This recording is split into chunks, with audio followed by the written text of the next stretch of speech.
Back locally, there were 4 goals scored in the 87th minute or later in the Jamaica Premier League on Sunday, following some intense finishes as 4 of the bottom 5 teams failed to win. Racing United's most fruitful run in Jamaican top-flight football continued on Sunday when they extended their unbeaten run in the Jamaica Premier League to 6 games following a come-from-behind 1-1 draw with Portmore United at Ferdinand Park.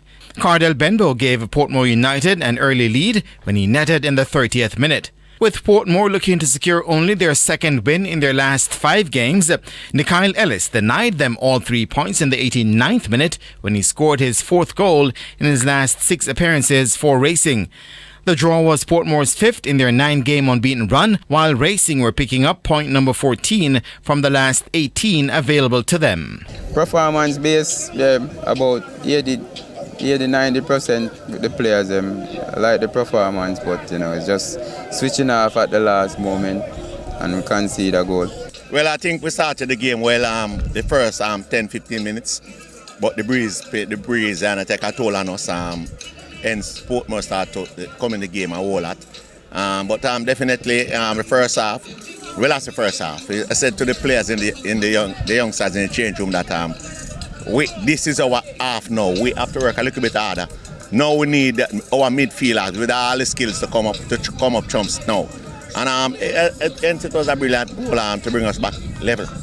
Meanwhile, in the fight to avoid relegation, Veer United were denied an opportunity to climb out of the bottom 2 as Andrew Vanzie's late goal saw them sharing the points with Chapelton Maroons in the Clarendon Derby at the Anthony Spalding Sports Complex. Vanzie scored in the first minute of stoppage time to give Chapelton a 1-1 draw after Denzel McKenzie had given Veer a 15th minute lead.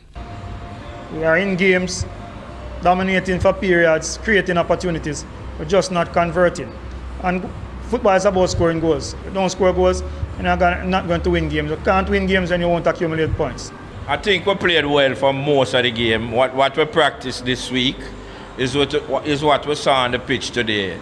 And we got a goal from one of the set plays that we worked on. So we are getting our act together. It's kind of tough, it's kind of hard, but we are persevering. We are working hard. We have stepped up the discipline in the team. And so we are looking this better. At the Dunby Holding Field, Damien Binns, who came over from Waterhouse during the January transfer window, heaped more misery on his former employers as the hosts recorded a 1-0 win over the team from Jewsland.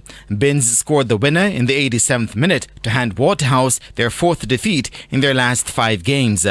Well, we're prepared to go all the way for this game. All right, we've been playing, very, very hard and stubborn defensively.